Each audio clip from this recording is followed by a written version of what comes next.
Amén, Luz del Mar, muchísimas gracias y muy buena tarde para todos. Bienvenidos, ¿cómo están? ¿Cómo se encuentran? Qué alegría saber que nuevamente estamos aquí conectados. Ok, muy bien, es lunes, ¿cierto? Y al ser lunes, entonces el tema es cómo tener éxito en proyectos materiales. Y estamos nosotros en un libro que es sencillamente espectacular, ¿no? ¿Cómo se llama ese libro? Se llama el libro de Eclesiastés. Lo que hemos encontrado ahí ha sido bárbaro, ha sido impresionante. Hemos visto hasta el momento, dividiendo el libro como en unas partes lógicas, hemos visto tres diferentes temas hasta el momento. Bueno, el tercero lo estamos desarrollando. Tema número uno, la búsqueda de significado. La búsqueda de significado. Tema número dos, la importancia de hallar significado. Recuerde que significado quiere decir propósito, significado quiere decir proyecto, significado quiere decir para dónde voy, ¿no? Y el tema número tres, la falta de significado en las búsquedas humanas. Toda la carrera humana o toda la vida humana se resume en una sola cosa, buscar. Los seres humanos nos la pasamos buscando cosas, ¿cierto? Buscando cosas. Todo el día es una completa búsqueda. Es una búsqueda mental, es una búsqueda emocional, es una búsqueda que involucra mis pies, es una búsqueda que involucra mis acciones, es una búsqueda que involucra mi comportamiento. ¿Concuerda usted con la Sagrada Escritura cuando enseña que la vida del ser humano en esta tierra se reduce a una búsqueda? Todo, todo el día buscando. Todos los días buscando. ¿Qué? Buena pregunta. Mil cosas. Pero ¿es o no es? Todos los días nosotros buscamos cosas. ¿Es o no es? Responda, por favor, si usted no está de acuerdo, pues usted diga, yo no estoy de acuerdo, mi vida no es eso, mi vida no tiene que ver con búsquedas. Pero yo creo que si usted se pone a analizar o a reflexionar el tema, sí, nuestra vida es una búsqueda. Hay búsquedas correctas, búsquedas incorrectas, hay búsquedas sabias, búsquedas necias, hay búsquedas que realmente a uno le causan satisfacción, realización personal y hay otras búsquedas que son nefastas y que el resultado de eso es más vacío y más vanidad, como le enseña el libro de Eclesiastes. Hemos revisado nosotros este tema y mire con qué nos encontramos. En Eclesiastés 1 del 12 al 18, eso ya lo vimos, el vacío de la sabiduría humana, o sea, el que quiere llenarse de los conocimientos de este mundo. No que el conocimiento no sea bueno, el conocimiento es bueno, pero cuando ese conocimiento no va orientado o no hace énfasis o no tiene como base el conocimiento de Dios, es un conocimiento que a mí termina apartándome de Dios. O sea, el muchacho iba muy bien, la demora es que entró al bachillerato, pasó a la universidad y ahora profesa ateísmo, dice que Dios no existe. ¿Sí se da cuenta de qué es que estamos hablando? De lo que estamos hablando es que el muchacho recibió algo de conocimiento, una llovizna de conocimiento, una brisna de conocimiento, una borona de conocimiento y ya se creyó el intelectual. Y al creerse el intelectual dice, Dios no existe. Mi noción de Dios ha cambiado, mi idea de Dios ha cambiado, mi idea de la espiritualidad ha cambiado. A eso se refiere el texto. ¿Conoce usted alguna persona así? Que la demora es que haya pisado, no sé, un aula o el bachillerato o la universidad o una carrera técnica o algún lugar de estos y haya salido de ahí completamente cambiado diciendo que es que para él Dios ya no existe o para ella Dios ya no existe. ¿Conoce a alguien así? Dese cuenta lo que enseña el libro de Eclesiastés con respecto a esa búsqueda, el vacío de la sabiduría humana, el que quiera convertirse en un intelectual de este mundo, pues al final completamente vaciado, completamente vacío, completamente vano, sin sentido, sin propósito, sin proyecto. ¿Cuántos intelectuales se han quitado la vida? ¿No? ¿Cuántos intelectuales se han quitado la vida? ¿Por qué? Pues por eso, porque si en el conocimiento que yo estoy recibiendo no va incluido el conocimiento de Dios, pues lastimosamente, eso me va a llevar a mí al desastre, eso me va a llevar a mí al fracaso completo y absoluto. Pero también nos hemos encontrado nosotros con Eclesiastés 2 del 1 al 3, el vacío del placer. ¿La búsqueda de qué? La búsqueda del placer. Y ahí sí que peor. Porque la búsqueda del placer tiene como motor el corazón. Eso lo vimos hace 8 días, ¿no? La búsqueda del placer tiene como motor o tiene como capitán de la nave al corazón. Quiere decir, a usted le toca dejarse llevar por su corazón. Y si usted se deja llevar por su corazón, engañoso es el corazón más que todas las cosas. La búsqueda del placer. Salomón dijo, voy a buscar el conocimiento de este mundo. Y dijo, no, ese no es el camino. Entonces voy a buscar el placer. Le voy a dar rienda suelta a mi corazón y voy a hacer todo lo que mi corazón diga. Y se fue por ese camino y al final la conclusión fue, ese no es el camino. Entonces, voy a buscar conseguir toda clase de logro personal, éxito o triunfo. Salomón fue una persona, desde el punto de vista secular, exitoso. Desde el punto de vista secular, mundano, exitoso. Tenía plata, eso el mundo dice que es éxito. Tenía un poco de casas, un poco de apartamentos, un poco de locales comerciales, un poco de bodegas, un poco de tierras, un poco de sembrados, tenía ganado. También estaba en el negocio de la agricultura. El mundo dice que eso es prosperidad, el mundo dice que eso es éxito. Aparte, dígame, ¿qué piensa el hombre mundano de otro hombre mundano? ¿Qué piensa el hombre mundano de otro hombre mundano que tiene una mujer y 2 mujeres y 3 mujeres y 700 esposas y 300 concubinas? Dígame, ¿qué piensa un hombre mundano de otro hombre mundano? Dígame, ¿qué le dice un hombre mundano a otro hombre mundano? Responda, por favor. Gracias.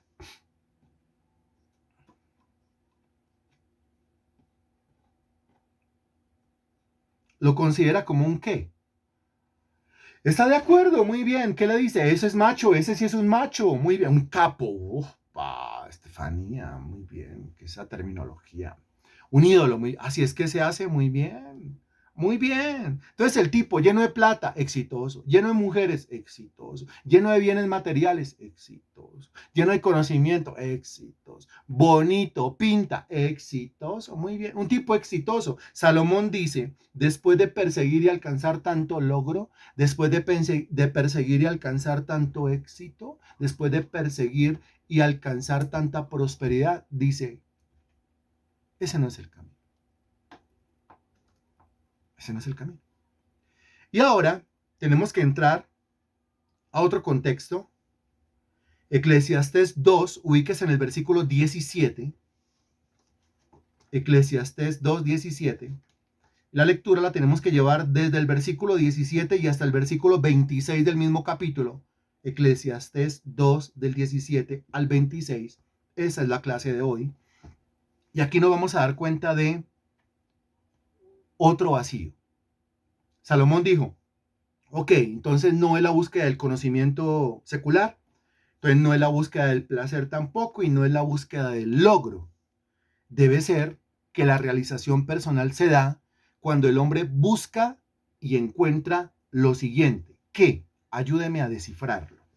El versículo 17 dice, aborrecí por tanto la vida, porque la obra que se hace debajo del sol me era fastidiosa, por cuanto todo es vanidad y aflicción de espíritu. Palabra clave en el versículo 17, anótelo ahí usted, la palabra obra.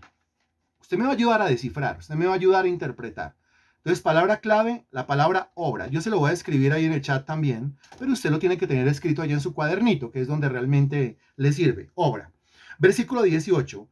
Asimismo, de aquí en adelante no le voy a dar más palabras claves. Ya con obra, que es la palabra clave, usted me ayuda a descifrar. Entonces, Salomón dijo, entonces, mire, yo me voy a dedicar, me voy a concentrar, me voy a botar de cabeza a hacer esto.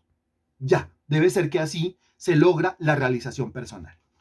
Asimismo, aborrecí todo mi trabajo que había hecho debajo del sol, el cual tendré que dejar a otro que vendrá después de mí.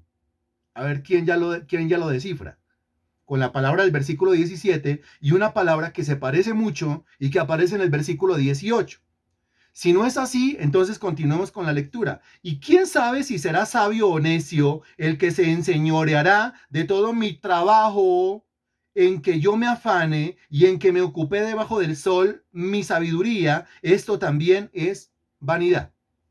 Y sigue diciendo, volvió por tanto a desesperanzarse mi corazón acerca de todo el trabajo. Usted comienza a notar la repetición en que me afané y en que había ocupado debajo del sol mi sabiduría.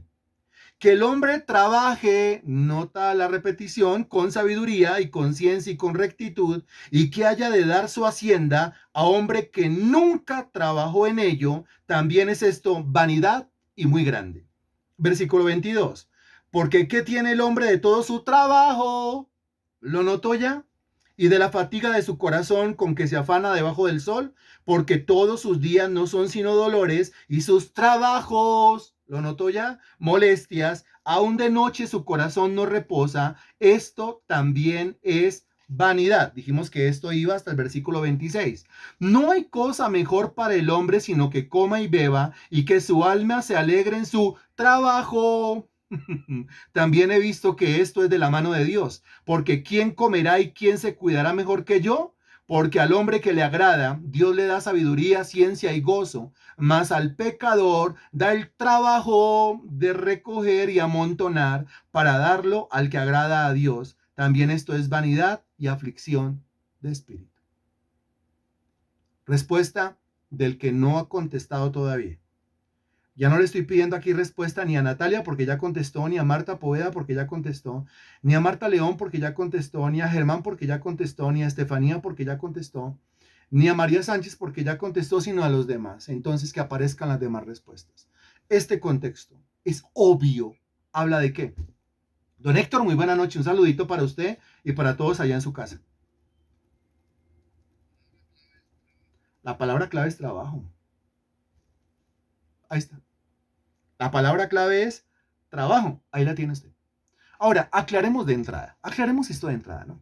Sí, porque se puede prestar esto para especulaciones, para confusiones, para cómo así, qué es lo que está enseñando, venía muy bien en la doctrina, lo venía escuchando durante todo este tiempo y sale con esas. No, por eso aclaremos de entrada.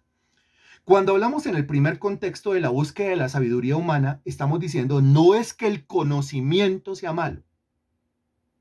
No es que buscar ser un intelectual o un erudito o un experto en algo sea malo. Eso no es lo malo. Lo malo es cuando Dios queda por fuera de ese conocimiento. ¿Está claro?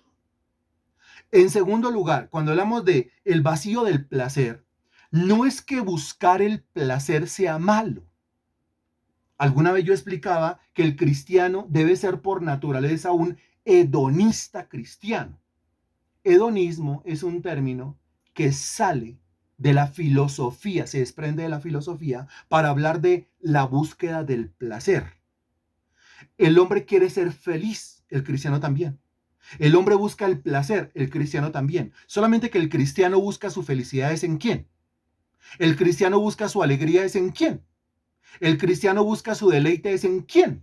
El cristiano busca su gozo es en quién. El cristiano busca su placer es en quién.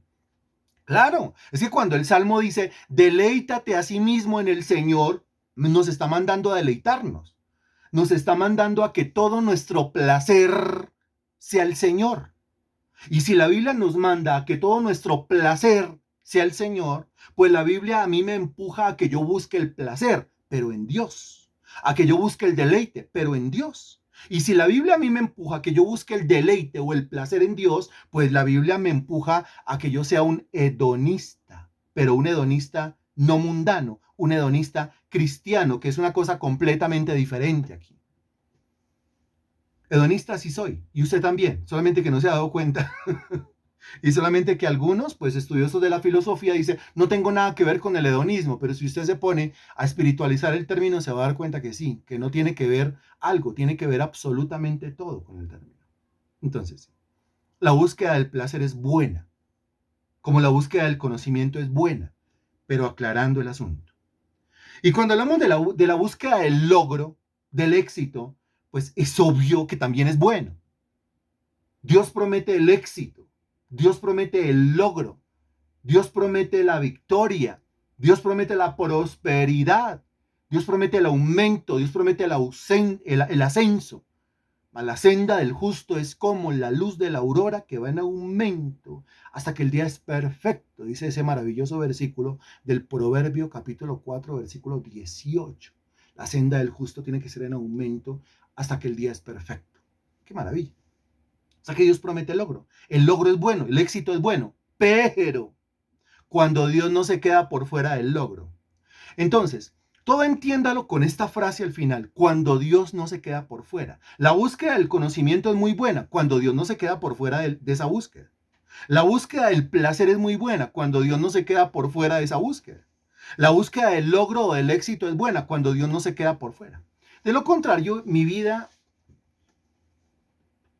se desarrolla como la desarrolla cualquier persona sin Dios, lastimosamente, que busca el conocimiento pero sin Dios. Yo quiero ir a la universidad, ¿por qué? Pues porque el que va a la universidad adquiere unos conocimientos y al adquirir unos conocimientos recibe un cartón y al cartón entonces un trabajo y al trabajo entonces un puesto y al puesto entonces un ascenso y puedo yo comprar el apartamento, la casa y después puedo comprar la moto, el carro y después puedo yo hacer esto, hacer lo otro, irme del país y mejorar mi calidad de vida. ¿Dónde está Dios en todo eso? ¿Sí ve que no aparece? Esa es la carrera del impío. Esa es la carrera de la persona que no tiene a Dios en su vida. ¿En dónde aparece Dios? En el primer punto no aparece, y en el segundo no aparece, y en el tercero no aparece. Ese es el problema de estas búsquedas. Por eso la llamamos la falta de significado en las búsquedas humanas. Y ahora aquí, dése cuenta la cantidad de veces que se repite la palabra trabajo. Ahorita usted me va a hacer el favor de ayudarme a contarlas. Es impresionante. Pero Salomón dijo, bueno, entonces, ¿sabe qué? Miren, como yo no encontré la realización personal, ni en el conocimiento, ni en el placer, ni en el éxito, entonces yo me voy a ocupar en una sola cosa y no quiero saber absolutamente de nada más. Me voy a meter de cabeza a qué. ¿A qué? Me voy a lanzar de cabeza a hacer qué. ¿A hacer qué? Así hay más de uno. Así hay más de uno. Tanto personas que conocen de Dios y personas que no conocen de Dios. Me voy a dedicar únicamente a ¿qué? En la repetición de la palabra. En las tantísimas veces que apareció la palabra, me voy a dedicar única y exclusivamente a ¿qué? ¿A qué? A trabajar, a trabajar. Casa, no, ¿qué casa? Trabajar. Esposa, hay que trabajar. Hijos, hay que trabajar. Vida social, hay que trabajar. Y aquí hay que facturar muy bien. Y aquí llegamos al punto más importante, porque mire, la esposa, el esposo es importante. Los hijos son importantes, la casa es importante. Por abandonar la esposa es que pasa lo que pasa con la esposa. Por abandonar al esposo es que pasa lo que pasa con el esposo. Por abandonar los hijos es que pasa y pasa lo que pasa con los hijos. Después le echamos la culpa a todo el mundo. No, por eso pasa lo que pasa con los hijos. Asúmalo.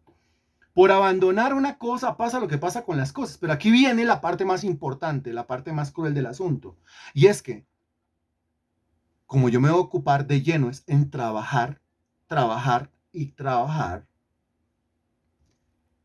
Dios va quedando relegado, Dios va quedando olvidado, la congregación va quedando olvidada, el ministerio va quedando olvidado, el servicio a Dios va quedando olvidado, lo que tengo que hacer para mi Cristo va quedando olvidado, va quedando relegado, va quedando en una esquina, va quedando en un rincón, se olvidó, chao, no me acordé de él. Pero Salomón está haciendo la tarea. La tarea consiste en, hay diferentes caminos en este mundo, voy a meterme por cada uno de esos caminos, voy a transitar por cada uno de esos caminos, voy a ver si por ahí yo encuentro la felicidad y yo les voy contando. Ahora a ver qué nos va a contar acerca de su trasegar o su caminar por esta senda. A ver cómo le fue deambulando por este camino. ¿El camino de qué? El camino del trabajo. Pero aclaramos de entrada que no es que trabajar sea malo. Lo mismo que dije con respecto al conocimiento y al placer y al logro. Aquí digo lo mismo, no es que trabajar sea malo. El problema es cuando Dios queda por fuera de ese trabajo. El problema es que cuando por el asunto del trabajo Dios queda por fuera, porque es que usted no tiene tiempo para hacer absolutamente nada más que no sea trabajar, porque como muy bien dice Germán, hay que facturar, porque hay que hacer plata, porque la necesidad es apremiar, pero esa es la misma conducta de un impío. Entonces, ¿cuál es la diferencia entre el impío y el cristiano? O sea, ¿dónde está la fe ahí? Si el impío tiene que matarse el lomo no sé cuántas horas al día, no sé cuántos días a la semana, no sé cuántas semanas al mes y no sé cuántos meses al año y no sé cuántos años de su vida para tener algo, y lo mismo tiene que hacer el cristiano, entonces ¿cuál es la diferencia entre ser un impío y ser un cristiano? ¿Se pregunta usted eso? ¿Analiza usted eso? ¿Reflexiona usted eso? Esas reflexiones caben aquí en el estudio del libro de Eclesiastés, porque entonces tiene el cristiano la misma vida que tiene el mundano, entonces ¿como para qué ser cristiano? Tiene el creyente la misma vida del impío. Entonces, ¿para qué ser creyente? ¿Para qué ser cristiano? Si le va a tocar azotarse o molerse el mismo lomo, ¿cuál es la diferencia? Y tiene que haber una diferencia grande.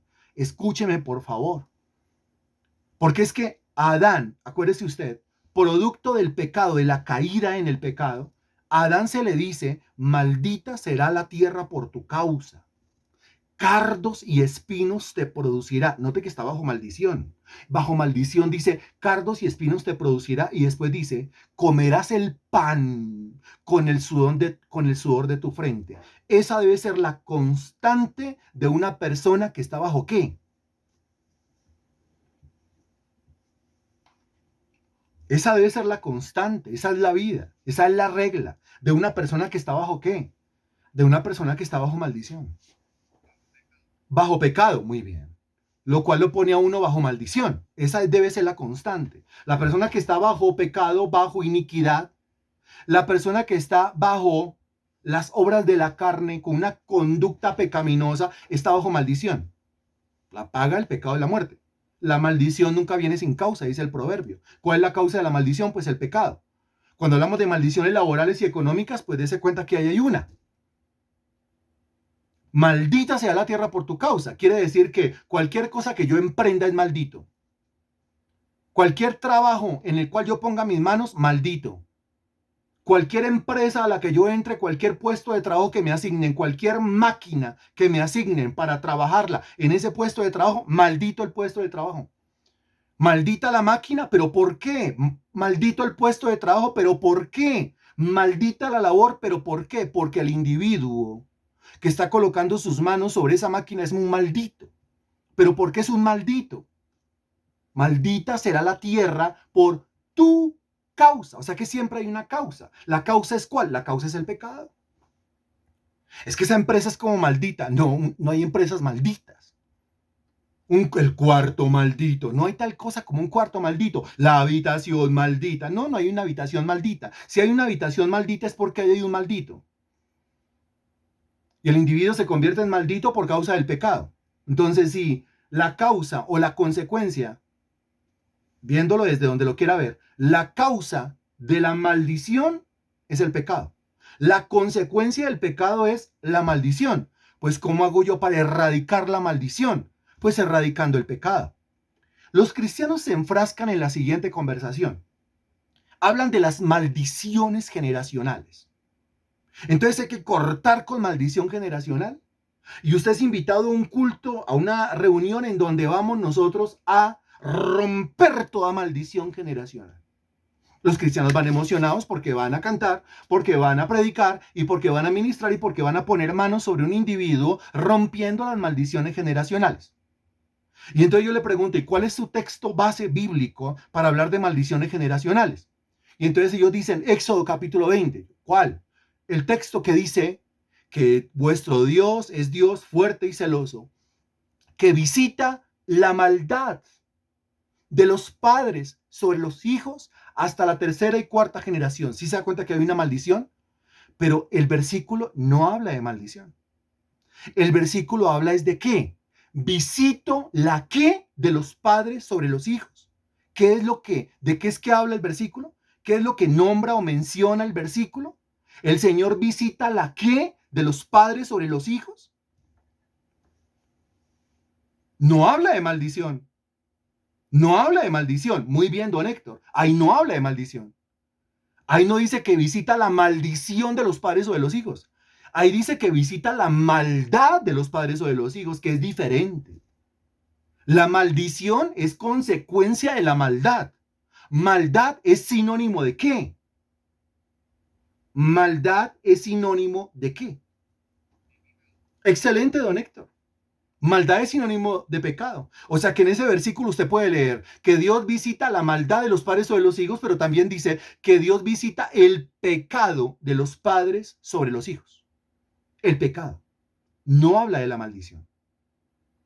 Lo cual quiere decir que si usted va a romper una maldición generacional, que yo todavía me asombro con la ignorancia del cristiano, pero si va a romper una maldición generacional, pues a usted le toca romper primero la raíz o la causa generacional de esa maldición. ¿Y cuál es la raíz generacional de esa maldición? Pues el pecado generacional. Más bien lo invito a un culto para romper el pecado generacional. Ahí sí ninguno va. Invita a los cristianos a que les va a romper la maldición generacional, todo el mundo va.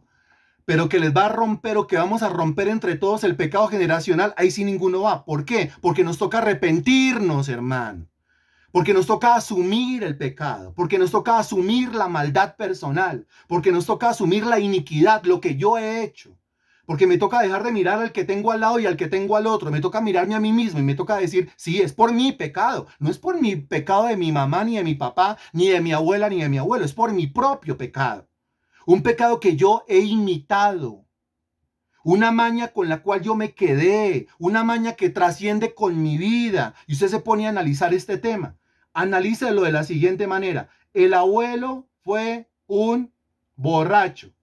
El papá fue un borracho. Y yo probablemente también un borracho. Le dicen a uno, si ve que ahí hay una maldición generacional. ¿Cuál maldición?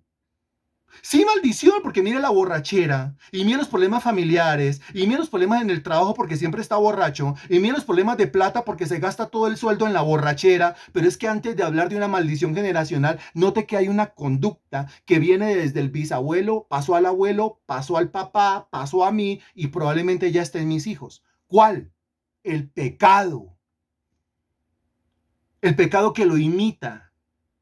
El pecado que imita el hijo cuando ve al papá hacerlo. La mentira que imita la hija cuando escucha que la mamá es una mentirosa. Romper la maldición generacional. Venga a ver y en nombre de Jesucristo le rompo toda maldición. Y toda maldición se... Amén. ¿Cómo sale de la reunión? Ay, sin maldición, sin maldición. Pero sale a seguir practicando el mismo pecado que tuvo el papá o la mamá, el abuelo o la abuela, el bisabuelo, el tatarabuelo o la tatarabuela. ¿Qué maldición ni qué maldición le rompieron? No le rompieron nada, no le acabaron con nada. Si usted quiere acabar con cualquier clase de maldición, le toca primero acabar con la raíz, que es el pecado generacional. El Señor visita la maldad de los padres o de los hijos, no la maldición de los padres o de los hijos. ¿Estamos claros con ese tema?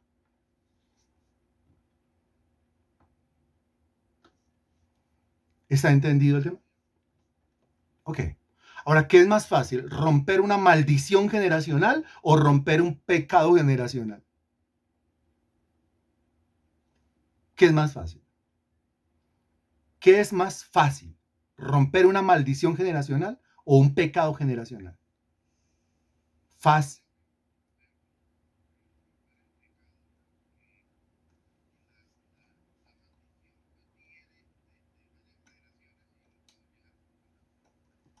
Bien, mire, vuelvo yo y lo explico. Vuelvo yo y lo explico. Porque es que yo sé que se vienen de diferentes escuelas de pensamiento teológico, ¿cierto? Y la mayoría de escuelas de pensamiento teológico, hay que decirlo, no tienen su base en la Biblia. No tienen su base en la Biblia. El proverbio, búsquelo conmigo, por favor. Vaya al libro de Proverbios, es decir, ahí atrásito, estamos en Eclesiastés, ¿cierto? Entonces, ¿qué proverbio? Ya, espéreme, que es que tengo aquí una mano ocupada y la otra también. Pero ya le estoy diciendo. Proverbio capítulo 26, versículo 2. Proverbio 26, 2. 26, 2. Me avisa cuando ya. Me avisa cuando ya. Listo. Bueno, muchas gracias. Como el gorrión en su vagar, como la golondrina en su vuelo, así la maldición nunca vendrá sin causa. ¿Sí lo nota? Esa última frase. La maldición nunca vendrá sin causa. La maldición siempre tiene una causa. Muy bien. Ahora, la maldición nunca viene sin causa y a Adán se le dijo, maldita será la tierra por tu causa. ¿La causa de qué? De lo que acababa de hacer. ¿Qué acaba de hacer? Pecar. Use usted los dos textos, los dos contextos, únalos y ahí tiene la idea completa. La maldición nunca viene sin causa. La causa de la maldición siempre y en todos los casos es uno. ¿Cuál? El pecado. ¿El pecado cuál? Éxodo capítulo 20. El pecado que va pasando de los padres a los hijos. El pecado, no la maldición. La maldición es la consecuencia, el pecado es la causa. La maldición no pasa de generación en generación a menos que el pecado pase de generación en generación. ¿Estamos claros con eso? Eso tiene que quedar sumamente claro. Sino para que entramos en el contexto de lo de hoy. La maldición no pasa de generación en generación a menos que el pecado pase de generación en generación. Eso quiere decir que la única manera de cortar una maldición que va pasando de generación en generación es que alguien en una generación corte con qué.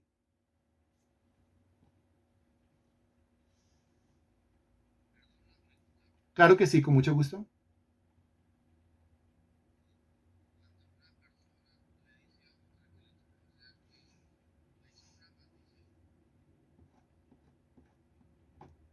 Cuando una persona le dice a la otra que le echó una maldición. Bueno, pues no sé, a ver, desde diferentes puntos de vista lo podemos analizar, ¿no? Desde el punto de vista de la brujería, desde el punto de vista de la hechicería, desde el punto de...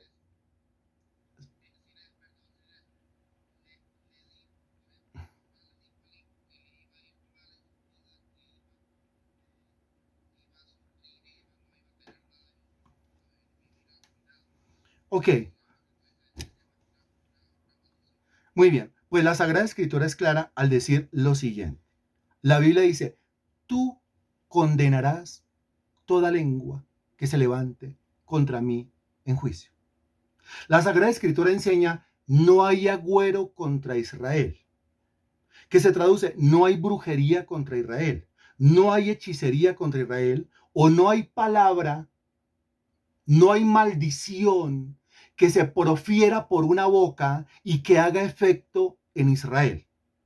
Lo que Dios bendijo, el hombre no lo puede maldecir. El contexto de esto es, pues Balaam, queriendo maldecir al pueblo de Israel desde un monte, y Dios haciéndole caer en cuenta a este profeta apóstata que si Dios bendijo a ese pueblo, el hombre no lo podía maldecir.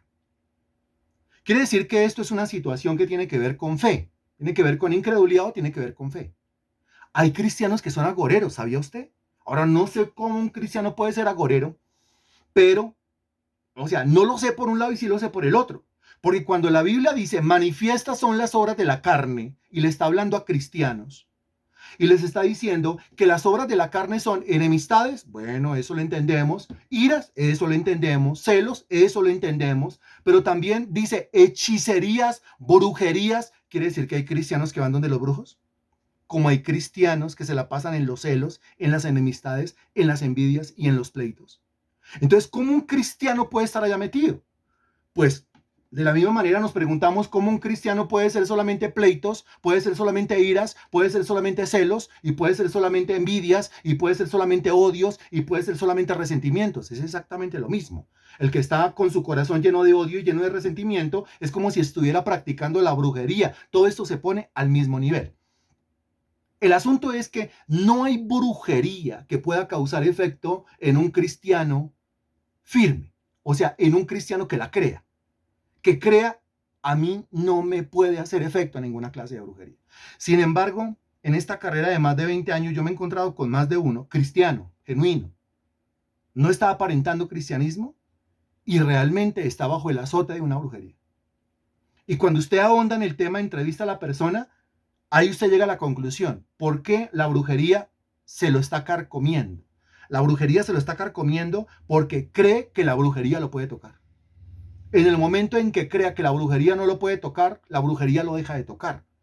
La Biblia es clara, os doy potestad para hollar sobre serpientes y escorpiones, y sobre toda fuerza del enemigo, la parte final es maravillosa.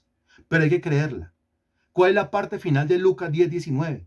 allá donde dice, os doy potestad de hollar serpientes y escorpiones y sobre toda obra del enemigo. Y después dice que esa parte final, esa parte hay que creerla. Pero no todos los cristianos la creen. Complete ahí, por favor, regáleme la parte final del versículo y seguimos hablando, seguimos charlando. Escríbala ahí, por favor. Pero esta persona con la cual yo hablaba hace unas semanas atrás, pues ni conocía esa parte de la escritura y si no la conocía, pues tampoco la creía. Ella creía era todo lo contrario. Por eso la brujería había entrado a su vida, sí le habían hecho brujería. Ella había perdido su matrimonio y la amante de su esposo, que era la nueva esposa, la nueva mujer de su ex esposo ahora, le había hecho una brujería y la tenía en cama. La parte final de ese versículo, gracias señora Zoila por responder. Bueno, ¿y qué pasó con el resto? Porque yo estoy hablando con 16 personas. ¿Bien? Entonces, ¿qué dice? La parte final del versículo, que fue lo que yo pregunté, Lucas 10:19, dice, nada os dañará. ¿Qué dice? Nada os dañará. El texto de Marcos capítulo 16 dice, tomará serpientes en las manos y aunque bebiere cosa mortífera, no les hará ningún daño. Ningún daño. Marcos 16. Lucas 10:19, nada os dañará. Pero entonces el cristiano dice, ay, no. No hay que hablar de brujas, ¿no es cierto? Pero que las hay, las hay.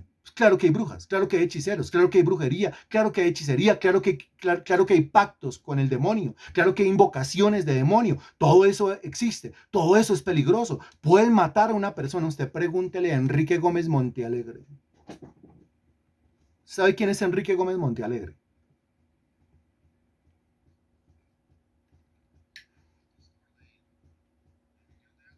Exacto, es el pastor fundador de una iglesia que se llama el Centro Misionero Bethesda.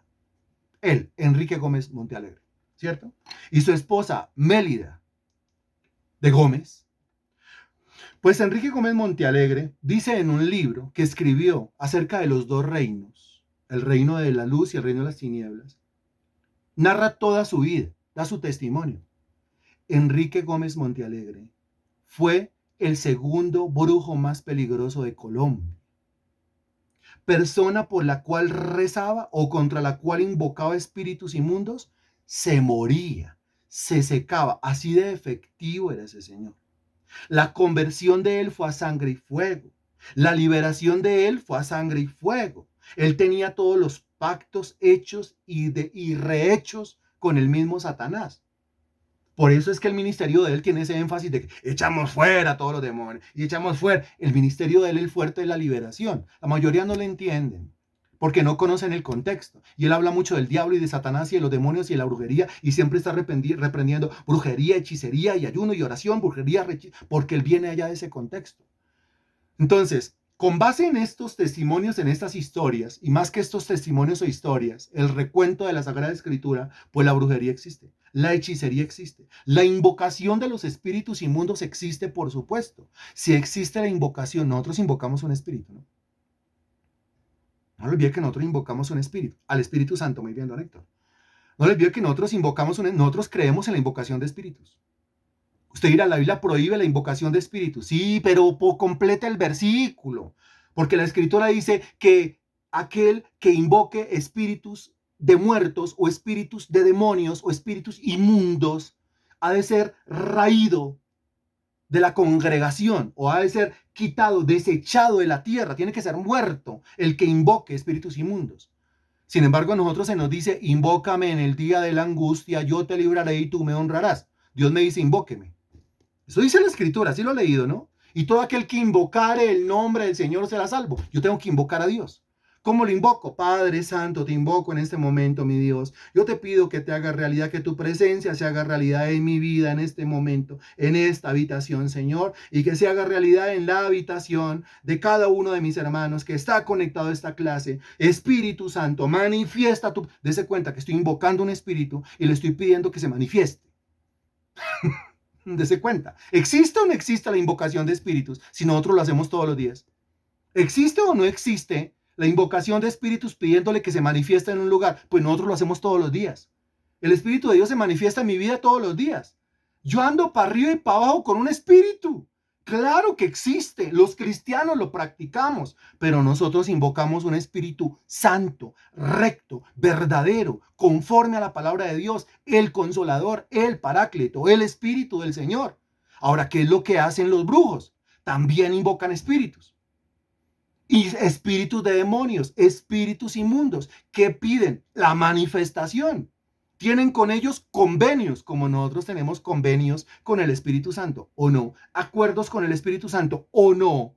Los espíritus inmundos vienen a los brujos y les ponen sus reglas. El Espíritu Santo viene a nuestra vida y él tiene sus propias reglas. La verdad, la ética, la moral, la transparencia, lo derechito, el dejarse guiar por él. El Espíritu Santo a mí me guía. Es un espíritu guiándome. Yo no lo veo, pero el Espíritu me guía. De la misma manera que a un brujo o a un hechicero, un espíritu inmundo lo guía.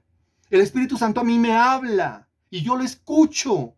De la misma manera que un espíritu inmundo le habla al brujo, le habla al hechicero. ¿Existe o no existe la brujería? La brujería es invocación de espíritus inmundos. Claro que existe. En el cristianismo, cristiano que se respete invoca al Espíritu del Señor. En el cristiano que se respeta, el Espíritu de Dios se manifiesta. Cristiano que se respete, escucha la voz de un espíritu y sigue la voz de ese espíritu. ¿De qué estoy hablando yo? Estoy hablando de la comunión que tenemos con el Espíritu de Dios todos los días. Entonces, por supuesto que existe. Ahora, cuando yo invoco al Santo Espíritu de Dios sobre una persona y yo le digo, Padre, te pido que en la presencia, con el poder de tu Santo Espíritu, tú convenzas de pecado, justicia y juicio a esta persona. Y tu palabra dice que el único que convence es tu Santo Espíritu. Espíritu Santo, yo te invoco sobre esta persona. Yo te pido, Señor, que tú la convenzas. ¿Qué estoy haciendo? Estoy invocando un espíritu sobre una persona. ¿A quién estoy invocando? Al Espíritu Santo sobre una persona, pidiéndole que la convenza. ¿La convence? Obvio que la convence. ¿Qué estoy haciendo? Invocando el poder de un espíritu sobre un cuerpo enfermo. Invoco tu poder sobre este cuerpo enfermo y te pido que lo sanes. ¿Y qué hace el Espíritu de Dios? Manifiesta su poder, un poder que yo no veo, de un espíritu que no veo, pero que sé que está ahí, que creo que está ahí. ¿Y qué pasa con la enfermedad? La enfermedad desaparece. O sea que este espíritu es efectivo. ¿Qué hacen los brujos? Lo mismo. Invocan espíritus inmundos sobre personas, solamente que es para perjudicarlos, para dañarlos. Porque el ladrón viene para hurtar, para matar y destruir. Para esto apareció el Hijo de Dios, para deshacer las obras del diablo. ¿Está bien explicado el tema de la invocación? Dígame. Está bien explicado el tema de la manifestación. Es que más de uno me escucha hablar de esto. No usted, yo sé que usted tiene conocimiento, pero más de uno me escucha hablar de esto inmediatamente como que se persigna, como que se aterra, como que se asusta, como que quiere salir corriendo. ¿De qué me está hablando? Pero estoy hablando de lo básico del cristianismo todos los días. La Biblia dice, entra a tu cuarto, entra a tu aposento, cierra la puerta, ora a tu Padre que está en lo secreto. Mi Padre está en lo secreto, yo cierro la puerta, yo no veo a nadie, pero la Biblia dice que o sea que está en la persona del Espíritu. Ay, Dios mío, soy yo encerrado en un cuarto con un espíritu. Sí, y me alegra estar encerrado en un cuarto con el Espíritu. Póngase a pensar. O no va usted en su vehículo, no va usted en su transporte y no va hablando con quien está hablando, con un espíritu. ¡Uy, qué susto! ¡Qué susto! No, para nosotros es lo más normal. Siempre le pedimos la guianza, la dirección. Vamos a orar, Espíritu Santo, guíame. Yo le estoy pidiendo guianza a un espíritu. Estoy invocando un espíritu. Eso para aquel que no crea en lo que don Héctor estaba diciendo. De ahí sale todo lo que le estoy diciendo acá. Y no lo tenía preparado, pero el Espíritu de Dios nos conduce para allá. Mire, creo que es el Espíritu de Dios el que dirige mi argumentación y dirige la clase. ¿Usted cree que es un espíritu el que lo dirige? Por supuesto. Y si no es el Espíritu Santo, lo estoy haciendo en la carne. Si lo estoy haciendo en la carne, a usted no le conviene. Si lo estoy haciendo en la carne, desconecte y no vuelva. Pero si lo estoy haciendo en el Espíritu, le sirve porque le edifica. Y todo esto es argumentación para que usted entienda que la brujería existe. La hechicería existe porque es invocación de espíritus inmundos contra la vida, contra las áreas de la vida de una persona. Se invoca un espíritu inmundo contra un trabajo y se seca. Se invoca un espíritu inmundo contra una economía y se seca. ¿Pero por qué se seca? Varias razones.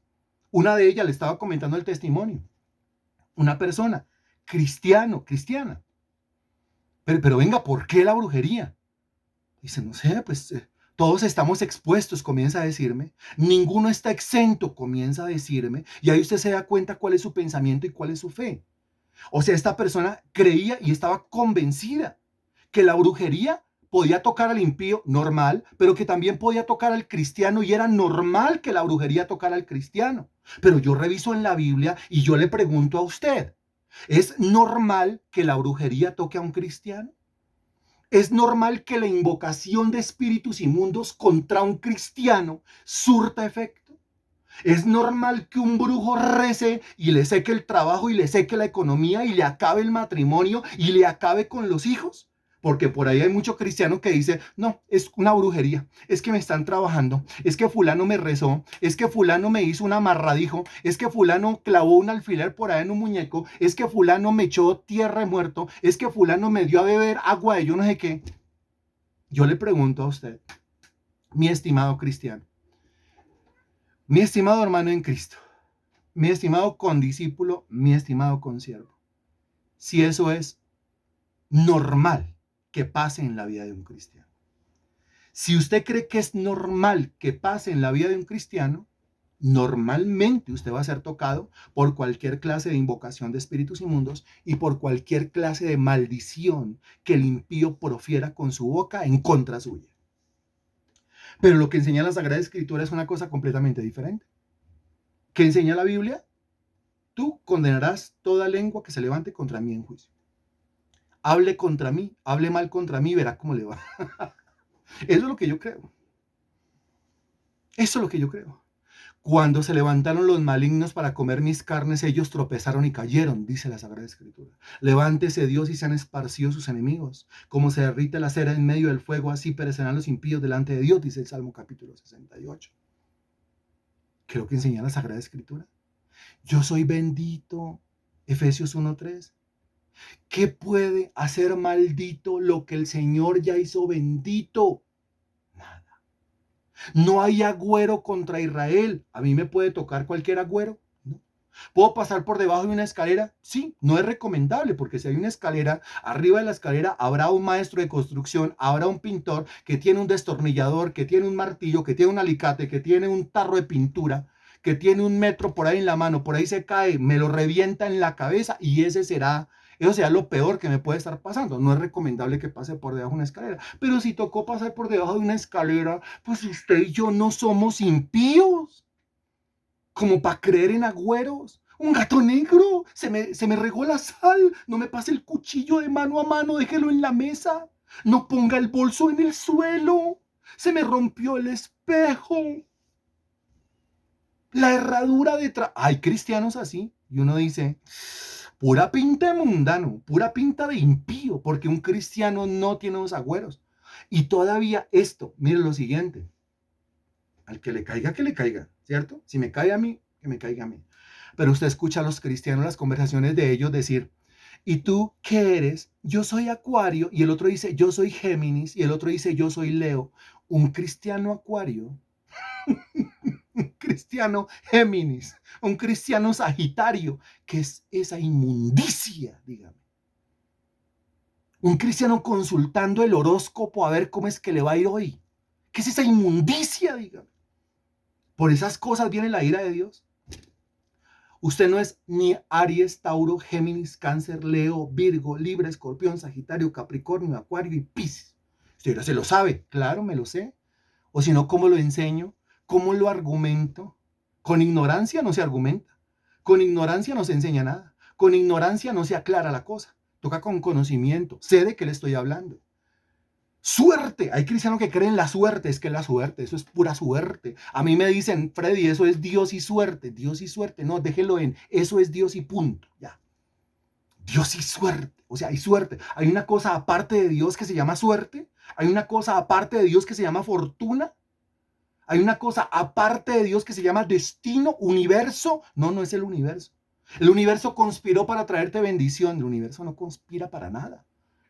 Es el Señor el que en su providencia hace que vengan las cosas que Él mismo prometió en la Sagrada Escritura. A mí no me rige la luna, a mí no me rige Venus, no me rige Marte, a mí no me rige Júpiter, a mí me rige un espíritu. Vuelvo al tema del espíritu. El espíritu del Señor que es el que me guía. Hago una pausa, respiro y le pregunto, ¿estamos claros con esto?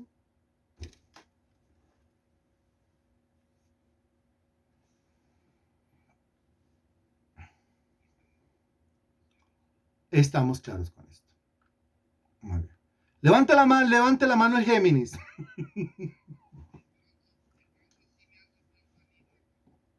¿Qué le hace falta, don Héctor?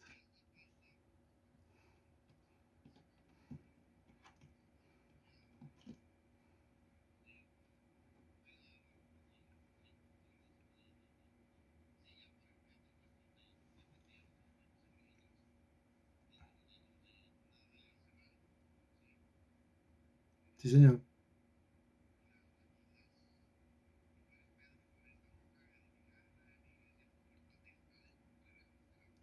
Espectacular ese, sí, señor. Muy bien. Muy bien. Miren, claro, es que el tema es argumentación. Vuelvo al ejemplo. La persona con la cual hablé hace unas semanas. ¿Por qué estaba preso y se le está carcomiendo la brujería? ¿Por qué? Porque creía que la brujería le podía tocar. Ahora, ¿por qué cree que la brujería le puede tocar? Pues pura ignorancia. Oseas 4:6, mi pueblo es destruido porque le falta conocimiento y no tiene el versículo que le argumenta en contra de eso que ella creía. Pero mire, la Biblia dice, eso es Gálatas 3:13. Cristo nos redimió. ¿Nos redimió de qué? ¿De qué nos redimió? Exacto. Y está hablando de que, muy bien, y está hablando de cristianos, ¿no es cierto? Que se han arrepentido de sus pecados, que no practican el pecado. Entonces, si no practica el pecado, y el pecado es la raíz de la maldición, porque el pecado es la causa de la maldición, pues al cortar el pecado se corta la maldición. Por eso dice Cristo nos redimió tiempo pasado de la maldición de la ley. Por eso, como me redimió de la maldición de la ley, dice el versículo 14, para que la bendición de Abraham alcanzase a los creyentes. Qué impresionante. Cristo me redimió de la maldición de la ley para que la bendición me alcanzare. En el versículo 13 y en el versículo 14 del capítulo 3 de Gálatas. Por eso dice Efesios capítulo 1, versículo 3, que yo soy bendito, ya. Soy bendito. Yo no tengo ninguna clase de maldición sobre mi vida. Y se puede reunir todo el mundo en corito. Vamos a maldecir a Freddy. Hágale, sin miedo. No tengo ningún problema. Se va a reunir todo el mundo al unísono, en una sola plaza. Y al unísono vamos a invocar espíritus inmundos para que maten a Freddy. Hágale, sin miedo. Porque el espíritu que está en mí es más poderoso que el espíritu que está en el mundo. ¿Lo cree o no lo cree? Mayor es el que está en vosotros que el que está en el mundo, dice la Sagrada Escritura. Si Dios es por vosotros, ¿quién contra vosotros? Dice la Escritura. Más son los que están contigo que los que están contra ti. ¿Lo cree o no lo cree? Si lo cree, nada, esto lo puede tocar. Si no lo cree, todo eso lo va a tocar. No, es que mi mamá me la pasa diciéndome que yo soy un bruto. ¿Y cuál es el resultado? Pues soy el más bruto. Es bruto no porque su mamá le diga que es el más bruto. Es bruto porque usted cree que usted se convierte en el más bruto cuando su mamá le dice que es el más bruto. Por favor. O sea, cuando su mamita le diga que es que usted es el más bruto, pues usted responda, no, Daniel 1:20 dice que yo soy 10 veces más inteligente, sabio y entendido que cualquiera. Oh, oh, oh. Y entonces, ¿qué tiene más peso? Las palabras, puede ser la mamá, puede ser el papá, las palabras de la mamá o el papá, pero ¿qué tiene más peso? ¿Las palabras de la mamá o el papá diciéndole que usted es más bruto? ¿O Daniel 1:20 que le dice que usted es 10 veces más inteligente, más sabio, más entendido que cualquiera? ¿Cuál de las dos palabras tiene más peso, dígame? Si la Biblia dice en la carta a los hebreos que el Señor sustenta todas las cosas con la palabra de su poder, no solamente creó todo esto con su palabra, dice Hebreos capítulo 11, sino que también sustenta todo esto con la palabra de su poder, dice Hebreos capítulo 1. Se cuenta que la cuestión es de conocimiento, la cuestión es de argumento. Lógico que tiene más peso, pues la palabra de Dios. Así será mi palabra, Isaías 55, seguimos con el argumento. Esto es para alguien, pero hágame saber a quién le está hablando el Señor. Por favor, porque es que lo que yo tengo en mi cuaderno no tiene que ver con lo que yo estoy diciendo. Yo tenía que estar hablando del trabajo, ¿no? Y no he hablado nada del trabajo. Tocó hablar de pecado, iniquidad y maldición. Y aclarar el tema, brujería y toda esa cosa. Aclarando el tema, agüero y todo eso. Aclarando el tema. ¿A quién le está hablando el Señor entonces? Dígame. ¿Por quién el Señor dijo, ahí está el bosquejo, pero necesitamos hablar de esto? Porque hay alguien que necesita este conocimiento. ¿A quién le está hablando el Señor entonces? Que haga lo que quiera el Señor. Bueno, gloria al Señor. ¿Qué dice Isaías capítulo 55? Así será mi palabra que sale de mi boca, dice Dios. La palabra que sale de la boca de Dios, complete usted el versículo porque usted se lo sabe.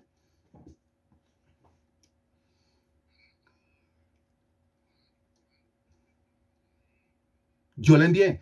Así será mi palabra que sale de mi boca. No volverá a mí vacía, sino que hará todo aquello para lo que la envié, dice la Sagrada Escritura.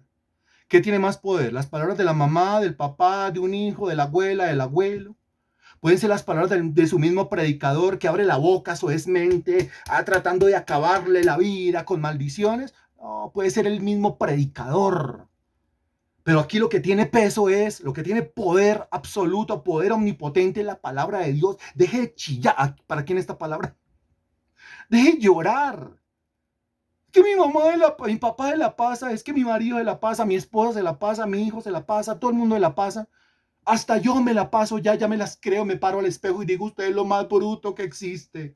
Mientras que usted no crea lo contrario, todo eso le va a surtir efecto. Pero si usted se revela contra eso, se rehúsa. Revelar significa creerle a Dios. Créale a Dios. Se va a dar cuenta que el más bruto es el más inteligente. Si usted puede llegar a ser 10 veces más inteligente que la persona que tiene al lado, quiere decir que creyéndolo, su IQ, es decir, su coeficiente intelectual, ojo, porque es que algunos dicen, esto es genético, esto es heredado de los papás, esto es del ADN, esto es de la cadena molecular. Pero la Biblia me enseña a mí que eso es fe.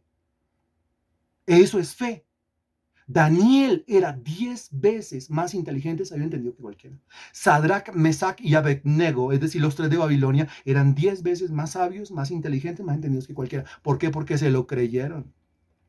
Un versículo que yo me la paso diciendo repetitivamente. Mire, yo, en cuanto a las cosas de Dios, soy 10 veces más inteligente, más sabio y más entendido que cualquiera.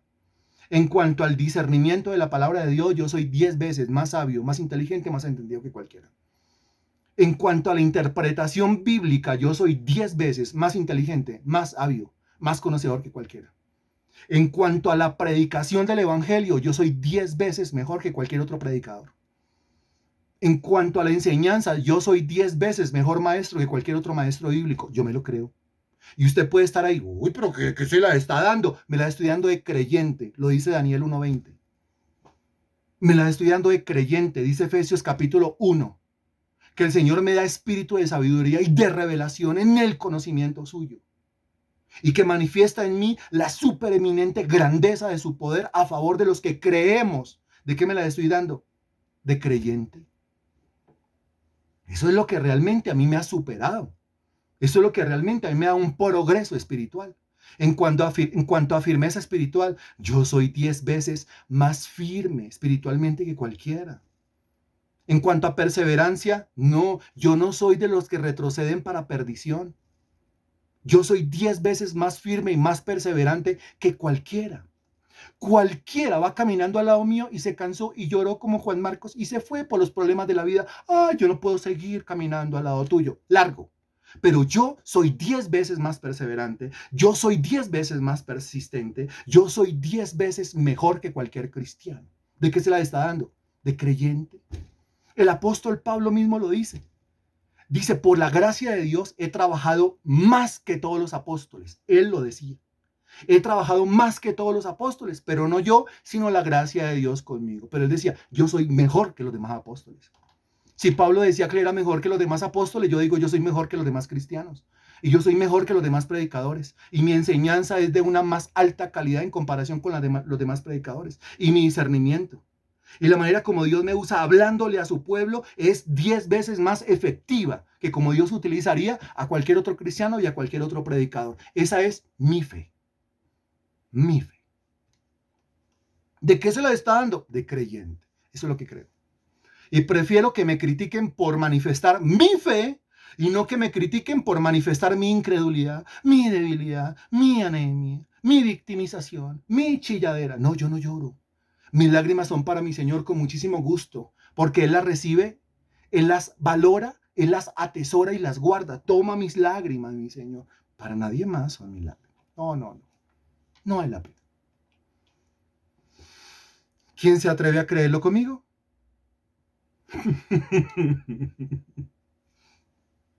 ¿Quién se atreve a creerlo conmigo? Cualquiera dirá, arrogancia. Yo lo llamo fe. Llámelo como quiera. Está en todo su derecho. Pero yo lo llamo fe. Está en la Biblia. Lo que estoy confesando y declarando es lo que enseña la Sagrada Escritura. Mire, yo digo de mí mismo, yo soy un árbol plantado junto a corrientes de aguas. Yo doy mi fruto a mi tiempo, mi hoja no cae, todo lo que yo hago prospera. Es arrogancia, es fe. Lo que estoy confesando es lo que está escrito en la Biblia. Entonces Pablo era un arrogante porque él decía, todo lo puedo en Cristo que me fortalece. ¡Qué arrogante! Cuando la Biblia dice, diga el débil fuerte soy. Entonces yo le confieso en la cara al diablo que yo tengo poder, potestad para hollar sobre serpientes y escorpiones, sobre toda obra del enemigo, y nada de lo que trame el enemigo a mí me puede dañar. Nada. Intente la brujería que quiera, diablo, no me toca. Intente la hechicería que quiera, diablo, no me toca. Intente la invocación de espíritus inmundos que quiera contra mi vida, no me toca. Porque la Biblia dice, nada os dañará. Porque en mí hay un espíritu superior. Sabía que la Biblia dice en el libro de Daniel que el espíritu que había en Sadrach, Mesach, Abednego y Daniel era un espíritu superior. Así dice la Reina Valera. Era un espíritu superior. En ellos habita un espíritu superior. Lo mismo digo yo, lo pongo en mi boca. En mí habita un espíritu superior. Y al habitar un espíritu superior, cualquier otro espíritu es inferior. Si el diablo va a traer espíritus inmundos sobre mi vida, el diablo va a traer espíritus inferiores. ¿Qué hace el espíritu superior que habita en mí? Lo saca corriendo. Lo confieso con mi boca. La Biblia dice, hay un muro de fuego alrededor de ti. Yo lo digo, hay un muro de fuego alrededor de mí. Yo soy intocable. Yo he visto lo que pasa con gente que se levanta contra mí. Yo he visto lo que pasa con gente que abre su boca en contra de mí de manera hipócrita, hablar a mis espaldas. Estos ojos lo han visto. Yo le he confesado con mi boca. Yo no me defiendo, muero a mi ego. La justicia, la venganza es del Señor. Él es el Dios de las venganzas. Dios de las venganzas, muéstrate. Salmo capítulo 94, versículo 1. Ahora dígame usted, en todo lo que le acabo de recitar de memoria, si hay una sola frase que no esté en la Biblia. Usted es conocedor de la Sagrada Escritura. Teológicamente ya tiene educación.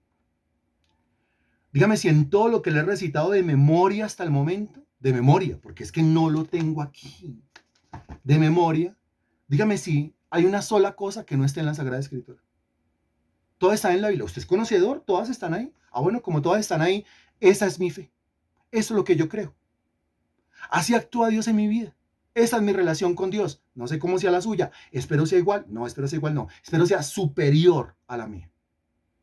Y espero que usted pueda decir, pues si Freddy se cree Daniel 1:20 10 veces mejor que cualquiera, pues entonces yo me creo 10 veces mejor que Freddy. ¡Ah! Eso sería bueno escucharlo. Eso sería una maravilla. Sí, pero yo no soy bueno para eso. Yo para eso no sirvo. Yo no tengo destreza para eso. A mí me quedó grande eso. El Señor me manda a evangelizar todo el mundo y yo saqué el cuerpo. Usted es un Juan Marcos, un entecao, un debilongo ahí, que se le olvidó poner la palabra de Dios en su boca cuando va pasando el mar, cuando va pasando el Jordán. Lo sacó corriendo un diablo, lo sacó corriendo un demonio. ¡Qué cobardía! Lo que tiene que decir, no, si es que a mí no, Dios no me ha dado espíritu de cobardía, sino de poder, amor y dominio propio.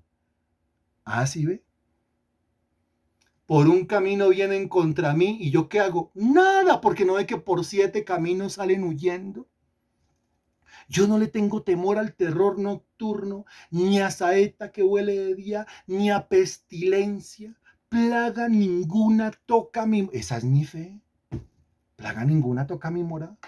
¿Cómo está en la casa? ¡Uy, apestados! No estaba muriendo. Una plaga impresionante visitando mi casa. Pero dice plaga ninguna tocará tu morada. Puede estar en medio de la peor plaga. Levántese en fe. Levántese en autoridad y diga, plaga ninguna tocará mi morada. haga planitas, como las que le ponen a hacer a Bart Simpson en la caricatura en el tablero. Plaga ninguna tocará mi morada, plaga ninguna tocará mi morada, plaga ninguna tocará mi morada. Y usted escucha a todo el mundo apestado, tosiendo, estornudando. Plaga ninguna tocará mi morada. Y dígalo, plaga ninguna tocará mi morada. Y vuelva a decir, plaga ninguna tocará mi morada. Y escríbalo y dígalo hasta cuándo, hasta que se materialice, hasta que usted lo crea en su interior. Hasta que usted vea que en su casa plaga ninguna tocará su morada.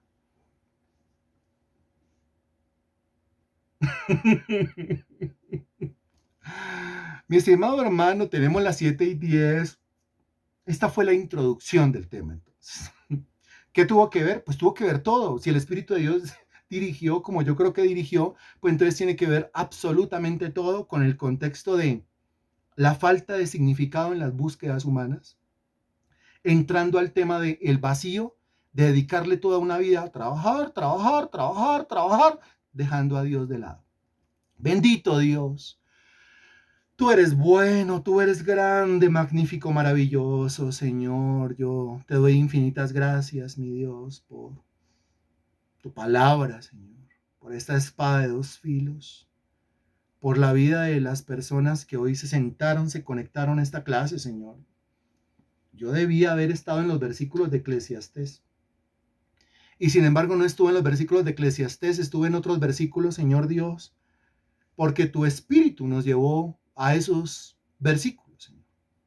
Te doy gracias por este discipulado, por hablarnos como nos hablas y por nuevamente demostrarnos que aquí se hacen las cosas como tú quieres y no como nosotros, Señor. Y lógicamente tú tienes la libertad en esta clase para mover la clase, mover el tema como se te antoje, mi Señor. Tú eres el Señor de mi vida, eres el Señor de mis predicaciones y eres el Señor de las clases y de los discipulados. Entrego el resultado de esta predicación en tus benditas manos, en el nombre del Señor Jesús. Amén. Y gracias a Dios.